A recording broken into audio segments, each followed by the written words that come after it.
Bonjour à tous. Alors, vidéo de grammaire aujourd'hui. On va se calmer un petit peu avec l'analyse grammaticale sur comment s'organise la phrase, le prédicat, les compléments de phrase, tout ça. Je vais vous laisser un petit peu tranquille avec ça. On va revenir par contre sur les petits points de couleur. Alors, rappelez-vous, les petits points de couleur, ça correspond à la nature des mots. Alors, on a vu plusieurs classes de mots.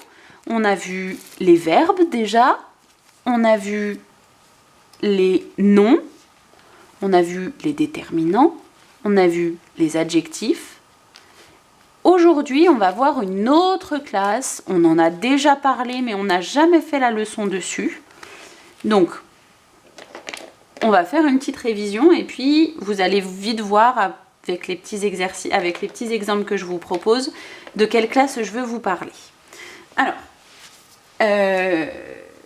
on va mettre les petits points, donc on n'analyse pas les phrases, on met juste les petits points. C'est parti. Vers le lac, on voit une famille de canards. Alors, déjà, je trouve le verbe parce qu'il est facile à trouver. C'est le verbe voir. Petit point rouge au-dessus parce que les verbes, c'est toujours en rouge. Ensuite, en vert, on va trouver les noms, tous les noms de cette phrase. Alors, un nom... On va faire des petites révisions en même temps dans cette vidéo. Un nom, je dois toujours vérifier que je peux mettre un ou une devant.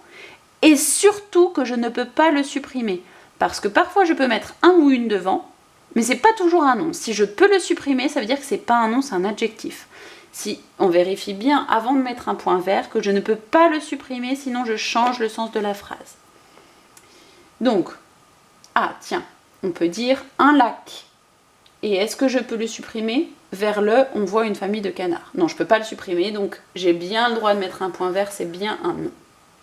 Ensuite, je ne peux pas dire, ah tiens, une famille.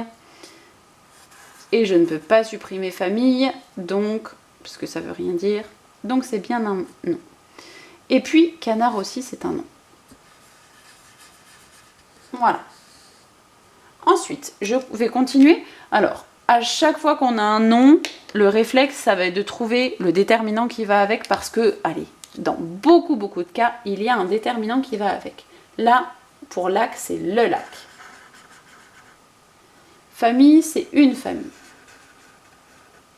Et par contre, le de, c'est pas un déterminant. Les déterminants qu'on connaît, dans les articles, c'est le, la, les, l'apostrophe. Les articles indéfinis, c'est un, une, des. Ça peut être les déterminants possessifs, mon, ton, son, notre, votre, leur, mais là, c'est pas le cas. Ça peut être un déterminant démonstratif, ce, cette, c'est, mais c'est pas le cas. Donc, le de, ce n'est pas un déterminant. On ne sait pas ce que c'est, on laisse, ça va justement être la nouvelle classe de mots qu'on va voir aujourd'hui.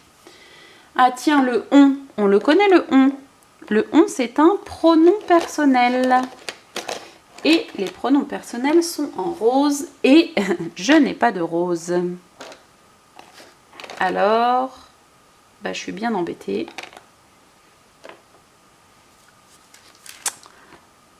Je suis bien embêtée. Je vais mettre un R pour vous dire que c'est rose, d'accord? Je suis désolée. Alors, il nous reste le petit mot vert et le petit mot de. Eh bien, ces petits mots qui tout seuls ne veulent rien dire, vous êtes bien d'accord avec moi, les petits mots vert et de, tout seul, ça ne veut rien dire.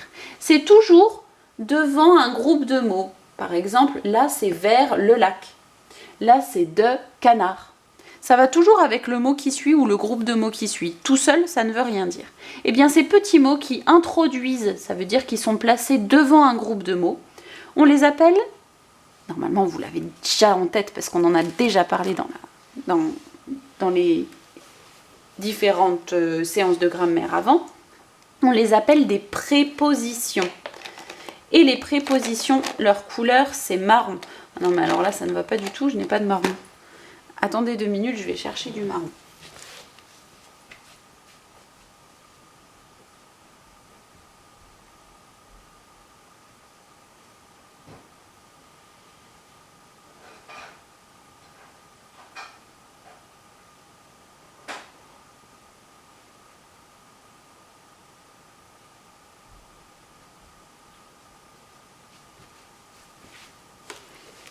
Voilà, C'est mes enfants qui me dévalisent mes trousses de feutre. Donc, ces deux petits mots-là, ce sont des prépositions vers et de. Alors, il y a d'autres petits mots que vous connaissez qui sont des prépositions. Il y a par exemple dans, pour, par, avec, sans, sous, en, avant, après, chez. Voilà, c'est des petits mots comme ça qui servent à introduire, parce que tout seul, ils veulent rien dire. Si je vous dis chez, ça veut rien dire tout seul. Bon, voilà. Donc, on continue l'exemple d'après, et puis on va en voir plusieurs, et puis je vais vous donner une petite astuce pour vous rappeler les principales prépositions dont il faut se souvenir. Alors, allez, c'est parti. Paul. Paul, c'est un nom, c'est même un nom propre, il a une majuscule. Lance, c'est un verbe. Tiens, ballon, c'est un nom. Et puis, il a un déterminant devant. Tiens, comment il s'appelle ce déterminant? Déterminant, c'est jaune, hein? Comment il s'appelle ce déterminant? Son ballon. C'est le ballon de Paul, c'est le sien. Donc, c'est un déterminant possessif. Je suis sûre qu'il y en a qui avaient oublié. Ensuite, qu'est-ce que c'est que mousse? On peut dire une mousse. D'accord? Donc, a priori, c'est probablement un nom. Il faut quand même que je vérifie si, en l'enlevant, ça veut toujours dire quelque chose. Paul lance son ballon en jusqu'au ciel. Ah oui, non, ça veut rien dire. Donc, c'est bien un nom. Mousse, c'est bien un nom. Jusqu'au ciel. Tiens, ciel, c'est encore un nom. Et eau, je ne sais pas si vous vous rappelez ce qu'on a fait sur les déterminants, mais il y a une partie des déterminants contractés, des articles contractés. C'est A plus le, ça. Donc, c'est bien déterminant. Et par contre, en mousse, jusqu'au ciel, eh bien ces deux petits mots-là, ce sont des prépositions. Donc on les fait en marron. Alors on dirait que mon marron il est un peu noir, mais c'est bien du marron, hein, d'accord? Vous, ce sera bien du marron.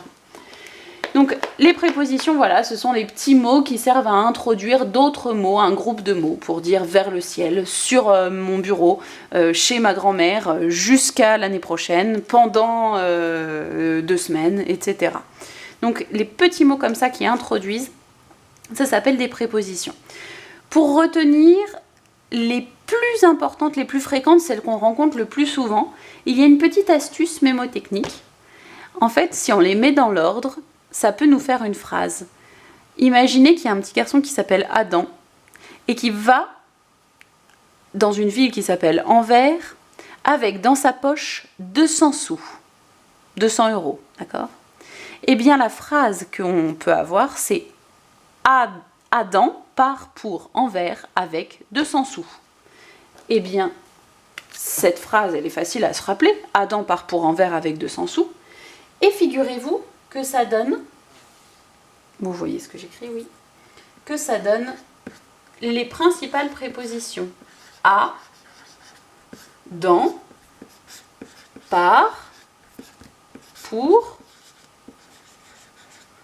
en, vers, avec, de, sans et sous. Et avec cette petite méthode, vous pouvez vous rappeler des prépositions qu'on rencontre le plus souvent. À, dans, par, pour, en, vers, avec, de, sans, sous. Voilà, c'est un petit moyen. Alors pour les moyens comme ça qui sont assez faciles à retenir, ça s'appelle des moyens mnémotechniques. Voilà, vous aurez appris un petit mot aujourd'hui. Eh bien, j'espère que vous avez compris et que l'exercice ne va pas être trop difficile.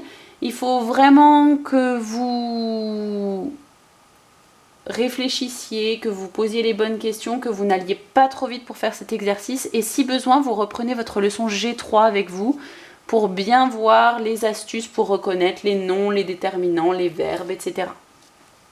En ce qui concerne la leçon, vous allez vous mettre à la page G4. J'espère que vous voyez la page G4, voilà.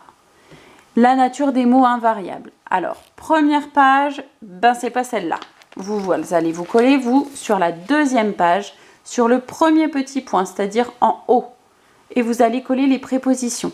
Alors, vous pouvez colorier la leçon sur les prépositions en marron, d'accord? Parce que c'est la couleur des prépositions. Rappelez-vous, sur la page d'avant, je vous avais photocopié,